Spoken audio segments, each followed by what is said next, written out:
Hey everybody, Mike here, Rollin Picker, with part two of where do I source, where do I get my goodies? And today's video is going to be about general merchandise.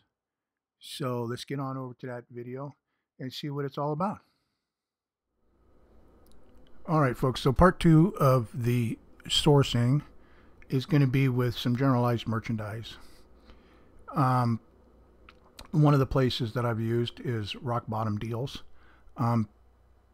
They are a place where you're going to have stuff that's kind of close to expiration or has expired. Doesn't mean that it's bad product. It's still good, and a lot of people shop that way. But this is the site. Let's go ahead and just see all the products. Kind of just, not all of them, but I want to just give you an idea of what they've got here. Just, you know, with the automotive, they got baby, they got all kinds of stuff here. Let's click the view all instead of breaking it down into separate categories.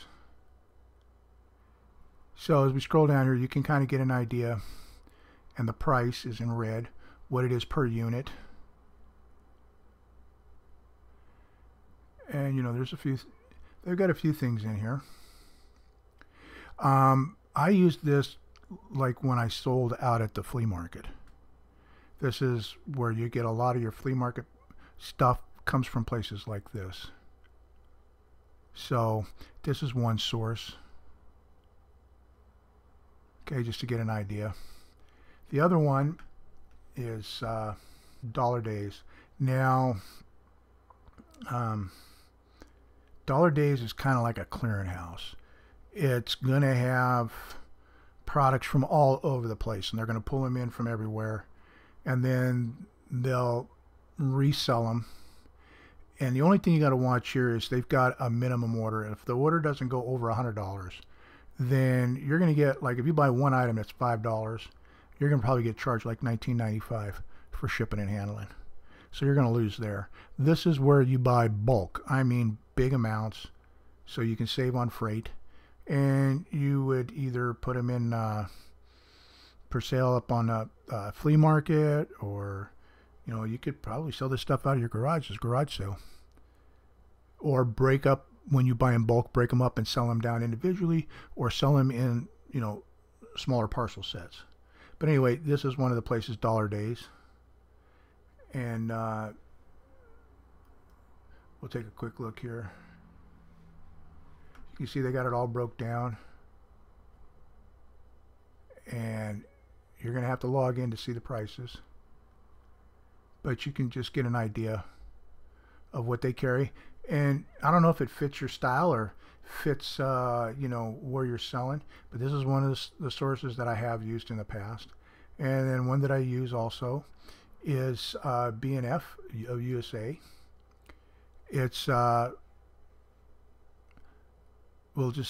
it's where a lot of guys and sellers on eBay get their products. You'll see like the Maxim brand and all that, and we'll just go ahead and let's just click here and look at apparel. Now this in red, that's the retail price. That is not the wholesale price. But you probably look at some of these pictures and pause the video and copy some of the names and go see if somebody is selling this stuff. I've sold stuff using these products. The deal with them is, if you're in the state of Texas, you're going to need a resale permit so you can avoid state sales tax. Outside of the state, you shouldn't need a sales tax permit or a resale permit, but it wouldn't hurt to have a resale permit anyway. I think they're like free most in any state. But I know if you live in Texas, like I do, you have to have one or you're going to get charged state sales tax. And the other thing is, they do drop ship. They have pretty reasonable shipping rates. You can choose whether to ship like USPS or UPS. I think UPS, I think they have FedEx, I'm not sure. I think it's, because it's been a while since I use, what I do is I usually buy the product in bulk, have it delivered to my home. Then my daughter and I sit down, we break them down into smaller packs and how we want to sell them. Whether we have a yard sale and we try to sell them in a yard sale, or we sell them on Craigslist, or we sell them on Letgo, or we sell them on eBay. We decide how we want to do it, and we control the shipping. This way we're not bound by if they don't get an order out fast enough. So this is how we do it. And but if you do use them as a drop shipper, if the order isn't over $100, you're going to get charged a $4 drop ship fee on top of the item. So you're going to have to incorporate that in there too. So unless you're selling massive bulk and you've got a whole bunch of orders that are going to total $100, it would be just better to go ahead, buy in bulk from them, and you just deal it with your own self, you know, set up your own prices, taking care of the shipping yourself. But if you had to use them as a drop shipper, and you can use them. So those are 3 of the major ones that I use.